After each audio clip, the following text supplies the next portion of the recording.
తెలిసి తెలియని వయసులో పిల్లలు తప్పులు చేయడం సహజం. అలాంటి వారికి నచ్చజెప్పుకొని దారిలోకి తెచ్చుకోవాలి. మంచి చెడుల గురించి వారికి అర్థమయ్యేలా చెప్పి ఒప్పించాలి.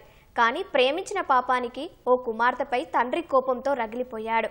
తన మాట వినడం లేదని ఇనుపరాడ్డుతో తల పగలగొట్టి చంపేశాడు. గుట్టుచప్పుడు కాకుండా మృతదేహాన్ని ఆటోలో తీసుకెళ్లి వాగులో పడేశాడు. ఇంటి చుట్టుపక్కల వారికి అనుమానం వస్తుందని భావించి దూర ప్రాంతం పారిపోయి తలదాచుకున్నాడు. పోలీసులు హత్య కేసు ఛేదించి నిందితుణ్ణి అరెస్టు చేశారు.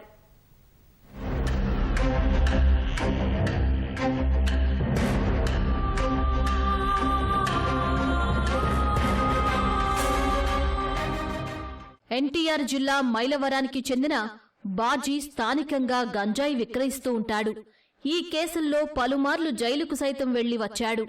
మొదటి భార్యకు 5 ఆడపిల్లలు పుట్టడంతో మగబిడ్డ కోసం నాగేంద్రమ్మను రెండో వివాహం చేసుకున్నాడు. ఆమెకు ఆడపిల్ల గాయత్రి పుట్టింది. రెండో భార్యతో కలిసి గంజాయి విక్రయిస్తూ ఉండగా 3 నెలల క్రితం పోలీసులు ఇద్దరిని అరెస్టు చేశారు. అయితే జైలులో బాజీకి రోహిత్ అనే దొంగ పరిచయమయ్యాడు. జైలు నుంచి విడుదలైన తర్వాత రోహిత్ను బాజీ తన వద్దే పనిలో పెట్టుకున్నాడు. రోహిత్ ఊరూరు తిరిగి ఉల్లిపాయలు, ముగ్గు విక్రయిస్తూ ఉంటాడు. రెండో భార్యకు బెయిల్ రాకపోవడంతో జైలులోనే ఉంది. దీంతో ఆమె కుమార్తె గాయత్రి కూడా తండ్రి వద్దే ఉంటోంది.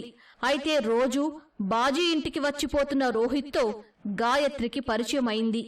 అది కాస్త ప్రేమగా మారింది. వారిద్దరూ సన్నిహితంగా ఉండడంతో బాజీ వారిద్దరినీ గట్టిగా మందలించాడు.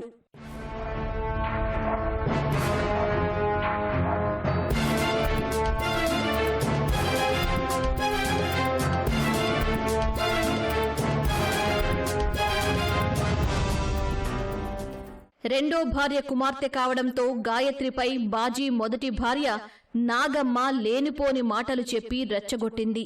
తాను మందలించినా రోహిత్తో ప్రేమ వ్యవహారం నడుపుతూ ఉండడంతో బాజీ ఆగ్రహం కట్టలు తెంచుకుంది.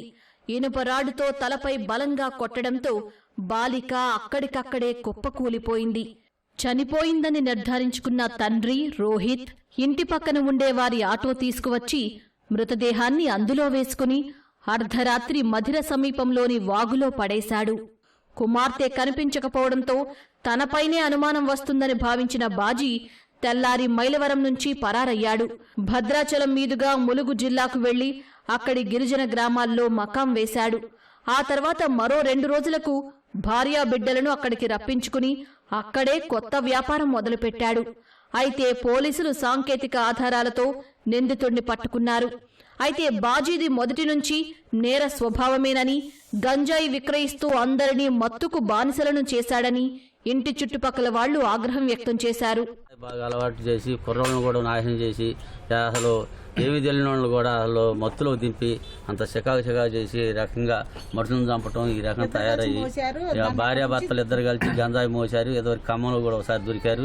అక్కడి నుంచి బెయిల్ పెట్టుకుని తీసుకొచ్చారు. ఈ రకంగా ఇంట్లో పడేసి ఆమె సాగు కొట్టి ఏరియా వాళ్ళ ఆటో మాట్లాడి ఆటో తీసుకొని పోయి తీసిపోయి పారేసిండు. ఏంటో తెలియదు. మరి అబ్బాయి గంజాయికి అలవాటు పడి ఆ పిల్లల్ని ఇక్కడ అందరు కుర్రలను కూడా ఆగం చేసిండు. గంజాయికి అలవాటు భార్య భర్త ఇద్దరు నాగేంద్రం అని వీళ్ళు కలిసి గంజాయికి వెళ్ళారు.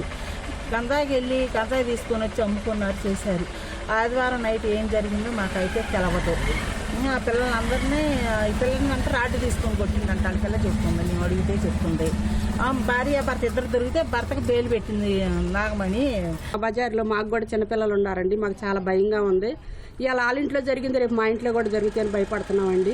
ఈ విషయాల్లో చాలా కఠినంగా శిక్షించాలి. ఎందుకంటే నమ్మకంలో తీసుకెళ్లి మనుషులను అలా చేయటం అనేది, పక్కింటి వాళ్ళకి కూడా ఇలా బూయటం అనేది కరెక్ట్ కాదు. ఎవరైనా ఒకటే కాబట్టి ఇప్పుడు రేపు వాళ్ళకి జరిగింది, రేపు మా పిల్లలు జరగదని భయం ఇదేంటి అని బజార్ మొత్తం భయపడుతున్నారు సార్. బజార్ మొత్తం భయపడుతున్నారు. పిల్ల అయితే సాయంత్రం 4-5 నవ్వుకుంటూ ఆడుకుంటూ పిల్లలిద్దరూ ఆడుకుంటూ చూసాం. మేము భయం వేసింది మాకు కూడా, ఏంటి పిల్ల పుట్టని. అదండి మరి ఆ పిల్లకి న్యాయం చేయాలండి. ఆ పిల్ల తరపున ఎవరూ లేరు. వాళ్ళ అమ్మ జైల్లో ఉంది. మరి మీ ప్రభుత్వమే న్యాయం చేయాలి. ఆ పిల్లకి దిక్కులేని పిల్ల అయిపోయింది. మరి ఆ పిల్లని చంపేటప్పుడు అందరూ ఉన్నారు, ఫ్యామిలీ మొత్తం ఉందనుకుంటున్నారు. అనుకోవటం కాదు, ఉన్నారు అంటున్నారు. చేసేంత పనే ఉంది. ఆ పిల్ల నేరస్తురాలు కాదు, ఘోరస్తురాలు కాదుగా. ఓ చిన్న పిల్ల, 16-15 సంవత్సరాలు పిల్ల. ఆ పిల్లను చంపాల్సిన అవసరం లేదు. ఏదైనా తప్పు ఉంటే గద్దించుకోవాలి, కొట్టాలా లేదా తిట్టాలా, అంతేగాని చంపేంత నేరం చేయలేదు కండి ఆ పిల్ల. ఆ అబ్బాయి అయితే గంజాయి అమ్ముతారని కేసుల్లో ఉండండి, గంజాయి పరంగా అమ్ముతుడు అని అనుకుంటున్నారు వాళ్ళు. ఇప్పటికే పలుమార్లు గంజాయి విక్రయ కేసుల్లో నిందితుడిగా ఉన్న బాజీపై పిట్టి ఎన్డీపీఎస్ కింద డిటెన్షన్ కోసం ప్రభుత్వానికి పోలీసులు సిఫార్సు చేయగా ఉత్తర్వులు వెలువడ్డాయి. దీంతో నిందితుడిపై కఠిన చర్యలు తీసుకుంటామని పోలీసులు తెలిపారు. అయితే ఇప్పటికీ కుమార్తె గాయత్రి మృతదేహం లభ్యం కాలేదు. తండ్రి చెప్పినట్లు వాగులు చెరువులు మొత్తం పోలీసులు జల్లెడ పట్టినా ఆమె ఆచూకీ దొరకలేదు. గాయత్రి మృతదేహం కోసం పోలీసులు ఇంకా గాలిస్తూనే ఉన్నారు.